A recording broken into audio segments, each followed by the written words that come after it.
Child Roland to the Dark Tower came।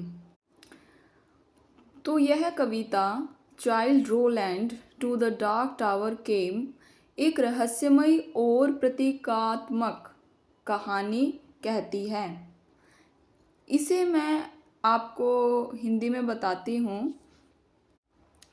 मानो बहुत समय पहले एक युवा और बहादुर लड़का था जिसका नाम रोलैंड था। वह एक ऐसा खतरनाक और रहस्यमयी जगह पर जा रहा था जिसे डार्क टावर कहते थे। बहुत से लोग उस टावर की तलाश में गए थे, लेकिन कोई वापस नहीं आया। रोलैंड थोड़ा डरा हुआ था, लेकिन उसने हार नहीं मानी। रास्ते में उसे अजीब और भयानक चीजें दिखाई दी। मुरझाए हुए पेड़ थे जिनकी शाखाएं कंकाल की तरह लग रही थी, और एक नदी थी जो जहरीली और काली दिखती थी। उसे ऐसे लोग भी मिले जिन्होंने उसे गलत रास्ते बताए और उसे डराने की कोशिश की, लेकिन रोलैंड अपनी मंजिल पर पहुंचने के लिए दृढ़ था। लंबे और मुश्किल सफ़र के बाद आखिरकार रोलैंड ने दूर से उस डरावने टावर को देखा। वह गोल और गहरा था, और उसके आसपास कोई रोशनी या खुशी नहीं थी। जब रोलैंड टावर के पास पहुंचा तो उसे लगा जैसे कोई उसे देख रहा है। उसने एक बिगुल उठाया और जोर से फूंका। यह उसकी चुनौती थी, यह दिखाने के लिए कि वह डरपोक नहीं है और वह वहां पहुंच गया है। कहानी जो ये कविता है वो यहीं ख़त्म हो जाती है, और हमें यह नहीं पता चलता कि टावर के अंदर क्या था या रोलैंड के साथ क्या हुआ। तो इसके अब हम कुछ थीम्स देखते हैं। रोलैंड का सफ़र बहुत मुश्किलों से भरा था, लेकिन उसने हार नहीं मानी और आगे बढ़ता रहा। यह हमें सिखाता है कि हमें भी अपनी मुश्किलों का सामना हिम्मत से करना चाहिए। डार्क टावर एक ऐसी जगह है जिसके बारे में कोई नहीं जानता। यह उस डर को दिखाती है जो हमें उन चीज़ों से लगता है जिसके बारे में हम नहीं जानते। रोलैंड जानता था कि डार्क टावर खतरनाक है, फिर भी वह वहां गया। यह हमें सिखाता है कि डर लगने पर भी हमें साहसी बनना चाहिए। कविता में कई चीज़ें एक गहरे अर्थ को दर्शाती है, जैसे डार्क टावर शायद किसी मुश्किल लक्ष्य या चुनौती का प्रतीक हो सकता है जिसका हम जीवन में सामना करते हैं। यह कविता हमें सिखाती है कि जीवन में हमें कई मुश्किलों का सामना करना पड़ सकता है, लेकिन हमें हिम्मत और दृढ़ता से उसका सामना करना चाहिए। भले ही हमें यह न पता हो कि आगे क्या होगा। यह हमें अज्ञात के डर का सामना करने और साहसी बनने के लिए प्रेरित करती है। तो चलिए इसका फर्स्ट स्टैंजा देखते हैं। मानो एक लड़का जिसका नाम रोलैंड था एक बूढ़े और लंगड़े आदमी से मिला। उस बूढ़े आदमी की आंखें बड़ी चालाक और बुरी लग रही थी। जब उस बूढ़े आदमी ने रोलैंड से कुछ कहा तो रोलैंड को पहली बार में लगा कि वह हर बात में झूठ बोल रहा है। रोलैंड को ऐसा लगा जैसे वह बूढ़ा आदमी छिपकर उसकी बातों और हरकतों को देख रहा है, यह जानने के लिए कि क्या रोलैंड उसके झूठ को पकड़ पाएगा। बूढ़े आदमी के चेहरे पर एक अजीब सी खुशी दबी हुई थी, जैसे वह किसी को बेवकूफ़ बनाकर बहुत खुश हो रहा हो। उस बूढ़े आदमी का मुंह ऐसा लग रहा था जैसे वह अपनी उसी बुरी खुशी को मुश्किल से छुपा पा रहा हो।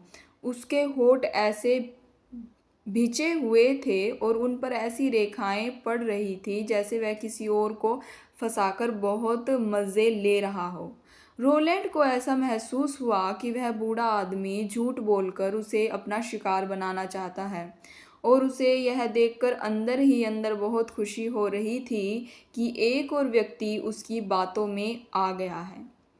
यानी सीधी भाषा में अगर हम इसको समझना चाहें कि इस छंद में, इस स्टैंजा में रोलैंड एक ऐसे बूढ़े आदमी से मिलता है जो उसे बिल्कुल भी अच्छा नहीं लगता। रोलैंड को लगता है वह बूढ़ा आदमी हर बात में झूठ बोल रहा है और उसे धोखा देने की कोशिश कर रहा है। बूढ़े आदमी की आंखों में बुराई झलक रही है और वह अपनी चालाकी पर अंदर ही अंदर खुश हो रहा है। जैसे उसे किसी को बेवकूफ़ बनाने में बहुत मज़ा आ रहा हो। रोलैंड को लगता है वह बूढ़ा आदमी उसे फंसाने की कोशिश कर रहा है। अब हम सेकंड स्टैंज़ा देखते हैं। सेकंड स्टैंज़ा में हम देखेंगे कि रोलैंड सोचता है कि उस बूढ़े आदमी के हाथ में लाठी है और वह सड़क पर खड़ा है, तो वह क्या कर रहा होगा। उसे लगता है कि वह बूढ़ा आदमी सिर्फ झूठ बोलने और भोले भाले यात्रियों को फंसाने के लिए वहाँ खड़ा है जो उससे रास्ता पूछेंगे। रोलैंड को यह भी लगता है कि वह बूढ़ा आदमी बहुत बुरी तरह हंसेगा और शायद उस यात्री की मौत की कहानी भी अपनी बैसाखी से धूल में लिख देगा, सिर्फ अपना समय बिताने के लिए। रोलैंड को उस बूढ़े आदमी पर बिल्कुल भरोसा नहीं है और वह उसे एक धोखेबाज मानता है। तो स्टैंज़ा में देखते हैं, रोलैंड सोच रहा है कि वह बूढ़ा आदमी अपनी लाठी लेकर वहाँ क्यों खड़ा होगा। उसे लगा कि उस बूढ़े आदमी का सिर्फ एक ही काम है, अपने झूठ से राहगीरों को फंसाना और उन्हें गलत रास्ते पर ले जाना। रोलैंड को यह भी लगा कि अगर कोई यात्री उस बूढ़े आदमी से रास्ते के बारे में पूछेगा तो वह बूढ़ा आदमी एक खोपड़ी जैसे भयानक हंसी हंसेगा। उसे ऐसे लगा जैसे वह बूढ़ा आदमी अपनी बैसाखी से धूल भरे रास्ते पर उस यात्री की कब्र का पत्थर लिख देगा, सिर्फ मज़े के लिए। मतलब रोलैंड को उस बूढ़े आदमी पर बिल्कुल भी भरोसा नहीं था। उसे लगा कि वह बूढ़ा आदमी वहाँ इसलिए खड़ा है ताकि जो भी उससे रास्ता पूछे उसे वह झूठ बोलकर मुसीबत में डाल दे और फिर उसकी बेवकूफ़ी पर हंसे। रोलैंड को उस बूढ़े आदमी का इरादा बहुत बुरा लगा। अब हम स्टैंज़ा 3 देखते हैं। इस थर्ड स्टैंज़ा में हम देखेंगे वह बूढ़ा आदमी रोलैंड को एक ऐसे खतरनाक रास्ते की ओर दिखाता है जिसके बारे में सब कहते हैं कि वहीं डार्क टावर छुपा हुआ है। अगर रोलैंड उस बूढ़े आदमी की बात मानता है तो वह शायद मुश्किल में पड़ जाता, लेकिन फिर भी रोलैंड उस तरफ मुड़ जाता है। उसे ऐसा करने में कोई गर्व या बड़ी उम्मीद नहीं थी, बस उसे यह लग रहा था कि शायद उस रास्ते पर चलकर उसकी यह लंबी यात्रा कहीं तो ख़त्म होगी। उसे बस अपनी यात्रा का अंत चाहिए था, भले ही उसे यह न पता हो कि आगे क्या होगा। तो उस बूढ़े आदमी ने रोलैंड को एक खतरनाक और अशुभ रास्ते की ओर इशारा किया। सभी लोग मानते थे कि उस रास्ते के अंत में ही वह रहस्यमयी डार्क टावर छिपा हुआ है। अगर रोलैंड उस बूढ़े आदमी की सलाह मानता और उस रास्ते पर मुड़ जाता तो शायद वह कभी डार्क टावर तक नहीं पहुंच पाता या किसी मुसीबत में फंस जाता। फिर भी अजीब बात यह थी कि रोलैंड ने उस बूढ़े आदमी के इशारे करने पर उसी तरफ मुड़ गया। ऐसा नहीं था कि उसे उस रास्ते के अंत में कोई गर्व महसूस होने वाला था या उसे कोई नई उम्मीद दिख रही थी। असल में रोलैंड तो बस इस बात की खुशी थी कि शायद उस रास्ते पर चलने से किसी तरह उसका यह लंबा और मुश्किल सफ़र ख़त्म हो जाएगा। उसे यह भी नहीं पता था कि उस रास्ते के अंत में क्या होगा, लेकिन उसे बस यह लग रहा था कि कहीं तो इस यात्रा का अंत होना चाहिए। अब हम फोर्थ स्टैंज़ा देखते हैं। फोर्थ स्टैंज़ा में हम देखेंगे कि रोलैंड अपनी लंबी यात्रा के बारे में सोचता है। वह कहता है कि पूरी दुनिया में घूमने और सालों तक खोजने के बाद उसकी उम्मीद अब बहुत कमज़ोर हो गई है, जैसे कोई बेकार भूत हो। उसे अब यह भी नहीं लगता कि अगर उसे सफलता मिलेगी भी तो उसे बहुत खुशी होगी। पहले शायद वह चाहता था कि सब कुछ अच्छा हो, लेकिन अब तो उसका दिल भी मान चुका है कि उसे शायद हार ही मिलेगी। उसे ऐसा लगता है कि सफलता उसके लिए बहुत दूर की बात है। तो रोलैंड बहुत लंबे समय से पूरी दुनिया में भटक रहा था, उस डार्क टावर की तलाश में। इतने सालों की खोज के बाद उसकी उम्मीदें अब धुंधली पड़ गई थी, जैसे कोई भूत हो जो किसी काम का न हो। उसे यह भी लग रहा था कि अगर उसे यह टावर मिल भी जाए तो उसे वैसी जोरदार खुशी नहीं होगी जैसी उसने कभी सोची थी। उसकी उम्मीदें इतनी कम हो गई थी कि उसे अब सफलता में भी कोई खास उत्साह नहीं दिखाई दे रहा था। असल में अब तो वह वसंत ऋतु को भी डांटने की कोशिश नहीं कर रहा था, जबकि पहले शायद वह चाहता था कि सब कुछ उसकी खोज के हिसाब से हो। अब उसके दिल में भी अब उसके दिल ने भी मान लिया कि शायद उसे असफलता ही मिलेगी। उसे ऐसा लगने लगा था कि सफलता उसकी किस्मत में ही नहीं है। अब हम देखेंगे हमारा फिफ्थ स्टैंजा। फिफ्थ स्टैंजा में रोलैंड अपनी उदासी को एक ऐसे बीमार आदमी की तरह बताता है जो मरने वाला है। वह आदमी अपने दोस्तों से आखिरी बार मिल चुका है और उसे लग रहा है कि अब सब खत्म होने वाला है। उसके दोस्त भी कह रहे हैं कि अब बाहर जाकर शांति से सांस लो, क्योंकि जो होना था वह हो गया। वह बीमार आदमी कहता है कि अब दुख मनाने से कुछ नहीं बदलेगा। रोलैंड भी वैसा ही महसूस कर रहा है। उसे लग रहा है कि उसकी उम्मीदें खत्म हो गई है और अब कुछ भी ठीक नहीं हो सकता, चाहे वह कितना भी परेशान हो। तो इस स्टैंजा में रोलैंड अपनी निराशा की तुलना एक ऐसी बीमार आदमी से करता है जो मरने के बहुत करीब है। रोलैंड अपनी निराशा की तुलना ऐसे आदमी से करता है जो मरने के बहुत करीब है। वह बीमार आदमी ऐसा लगता है जैसे वह सच में मर चुका हो और उसे अपनी भावनाओं का अंत महसूस हो रहा हो। वह अपने हर दोस्त से अलविदा कह चुका है और उसे सुनाई देता है कि एक दोस्त दूसरे से कह रहा है कि अब बाहर जाकर आराम से सो लो, क्योंकि सब कुछ खत्म हो चुका है। वह बीमार आदमी कहता है कि जो दुख अब आ चुका है उसे दुख मानने से ठीक नहीं किया जा सकता। मतलब जो बुरा होना था वह हो गया और अब पछताने से कोई फ़ायदा नहीं है। रोलैंड भी उसी तरह महसूस कर रहा था। उसकी उम्मीदें लगभग खत्म हो चुकी थी और उसे लग रहा था कि अब कुछ भी ठीक नहीं हो सकता, चाहे वह कितना भी दुखी हो। अब हम हमारा सिक्स्थ स्टैंजा देखेंगे। सिक्स स्टैंजा में कुछ लोग उस मरने वाले आदमी के बारे में बात कर रहे हैं। वे सोच रहे हैं कि उसे कहाँ दफनाया जाएगा और किस दिन उसे ले जाना ठीक रहेगा। वे अंतिम संस्कार की चीज़ों जैसे झंडे और लाठियों के बारे में भी बातें कर रहे हैं, जबकि वह बीमार आदमी यह सब सुन रहा है।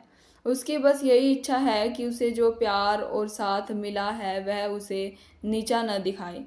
शायद वह चाहता है कि लोग उसे प्यार से याद करें और उसके जाने के बाद भी उसका सम्मान करें।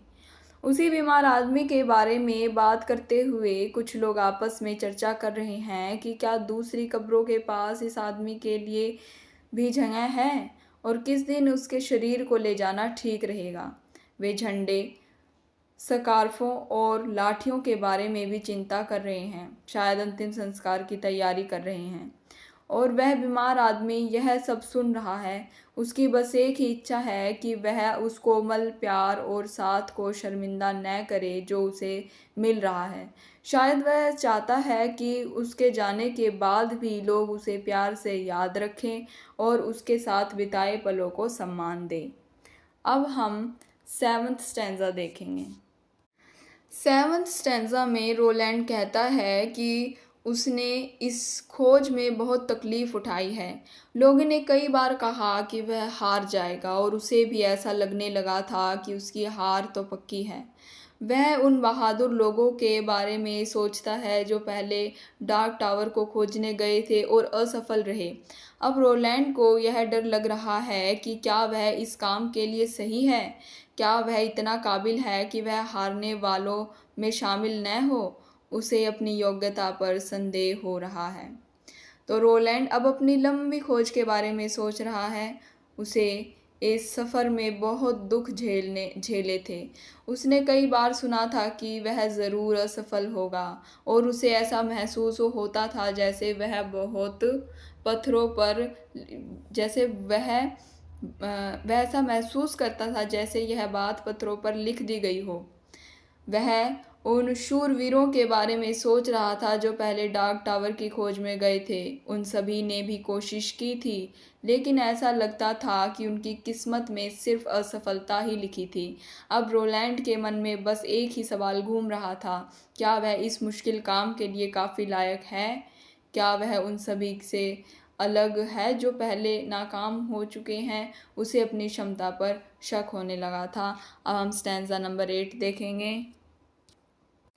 8th स्टैंजा में रोलैंड बहुत उदास होकर उस बूढ़े लंगड़े आदमी से दूर हो जाता है। वह उस आदमी को नापसंद करता है। वह उस सड़क को छोड़कर उस रास्ते पर चला जाता है जिस तरफ बूढ़े आदमी ने दिखाया था।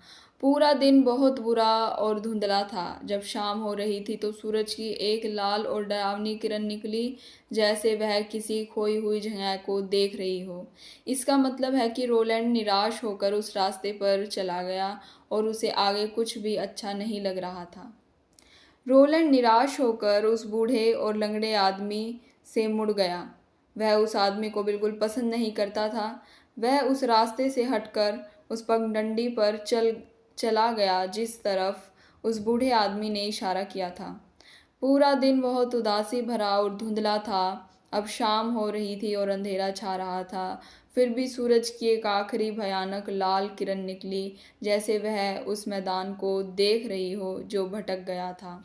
मतलब रोलैंड उस बूढ़े आदमी की बात मानकर उस रास्ते पर तो चला गया, लेकिन वह बहुत निराश था। उसे उस रास्ते पर कोई उम्मीद नहीं दिख रही थी और दिन भी बहुत खराब था। शाम होने पर भी उसे एक डरावना सा एहसास हो रहा था, जैसे कुछ बुरा होने वाला है। अब हम स्टैंजा नंबर 9 देखेंगे। स्टैंजा 9 में रोलैंड कहता है कि जैसे ही वह उस मैदान पर पहुंचा और थोड़ा आगे बढ़ा, उसने पीछे अपने सुरक्षित रास्ते को देखने के लिए रुका।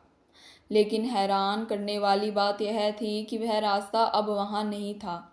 चारों तरफ सिर्फ एक भूरा मैदान फैला हुआ था, दूर दूर तक और कुछ नहीं दिख रहा था। अब रोलैंड को मजबूरन आगे ही जाना था, क्योंकि पीछे जाने का कोई रास्ता नहीं बचा था। देखो, जैसे ही रोलैंड उस मैदान पर पहुंचा और उसने 1 या 2 कदम ही चले थे, उसने पीछे मुड़कर उस सुरक्षित रास्ते को आखिरी बार देखने के लिए रुका। लेकिन देखो क्या हुआ, वह सुरक्षित रास्ता गायब हो चुका था। चारों तरफ बस एक धूसर रंग का मैदान फैला हुआ था। जहाँ तक नज़र जाती सिर्फ मैदान ही मैदान दिखाई दे रहा था। अब रोलैंड के पास आगे बढ़ने के अलावा और कोई चारा नहीं बचा था। वह पूरी तरह से उस मैदान में अकेला पड़ गया था और पीछे लौटने का कोई रास्ता नहीं था। अब हम स्टैंजा नंबर 10 देखेंगे। स्टैंजा नंबर 10 में रोलैंड कहता है कि वह आगे चला गया और उसने ऐसी भूखी और ख़राब जगह पहले कभी नहीं देखी थी। वहाँ कुछ भी हरा भरा नहीं था, फूल तो बिल्कुल नहीं थे, जैसे वहाँ देवदार के पेड़ होने की उम्मीद करना बेकार है। लेकिन कुछ जंगल और बेकार पौधे अपनी मर्जी से बढ़ रहे थे। उन्हें किसी का डर नहीं था। उस जगह पर तो एक छोटा सा कांटा भी बहुत कीमती लग रहा था, क्योंकि वहाँ और कुछ भी अच्छा नहीं था। तो रोलैंड आगे बढ़ता गया। उसे ऐसा लगा कि उसने पहले कभी इतनी भूखी और बेकार जगह नहीं देखी थी। वहाँ कुछ भी ठीक से नहीं बढ़ रहा था। फूल तो वहाँ ऐसे गायब थे जैसे किसी देवदार के पेड़ों का झुंड। लेकिन कुछ जंगली और बेकार पौधे जैसे कि कॉकल और स्पर्ज अपनी तरह से बढ़ रहे थे और उन्हें किसी की परवाह नहीं थी। उस जगह पर तो एक छोटा सा कांटा भी किसी खजाने की तरह लग रहा था, क्योंकि वहाँ और कुछ भी अच्छा या कीमती नहीं था। अब हम स्टैंजा नंबर 11 देखेंगे। स्टैंजा नंबर 11 में रोलैंड कहता है कि उस ज़मीन पर बहुत गरीबी थी, सब कुछ सुस्त पड़ा था और हर तरफ एक उदास चेहरा बना हुआ था।